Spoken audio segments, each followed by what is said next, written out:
నాటి నుంచి ఎక్కడా కనిపించని మాజీ సీఎం గులాబీ బాస్ కేసీఆర్ వయోభారం అంటే ఏజ్ ఎక్కువైన తర్వాత ఆయన కొత్త తరం నాయకులతో పోటీ పడలేక చర్చలకు రాలేక మాటలకు సమాధానం చెప్పలేక ఆయన ఫామ్ హౌస్కే పరిమితమైంది అనేది కూడా కొంతమంది మాట్లాడుతున్నట్టుగా దిశ రాసుకుంటుంది. నేనేమంటా ఉన్నా కేసీఆర్ పేల్చేటువంటి మాటల తూటాలు ఈ తరం నాయకులకు కాదు ఇంకో తరం నాయకులకు కూడా ఇన్స్పిరేషను.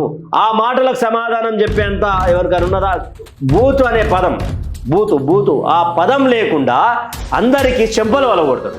అందరికీ చెంపలు వలగొట్టి నీట్ అండ్ క్లియర్గా తెలంగాణ ఆశల ఒక్కొక్కరు టీవీలో కట్టుకపోయేలాగా ఆయన స్పీచ్ ఉంటుండే. తర్వాత ఇప్పుడున్నటువంటి ముఖ్యమంత్రులు చీల్చాలే చెండాలే కేసీఆర్ మాట్లాడితే తెలంగాణలో ఉన్నటువంటి కొంతమంది తట్టుకోలేరు.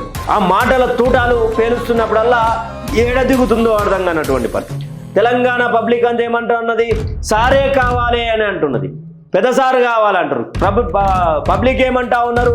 సారే కావాలంటున్నారు. రాజకీయ నాయకులు ఏమంటున్నారు? కేసీఆర్ రావాలి అంటున్నారు.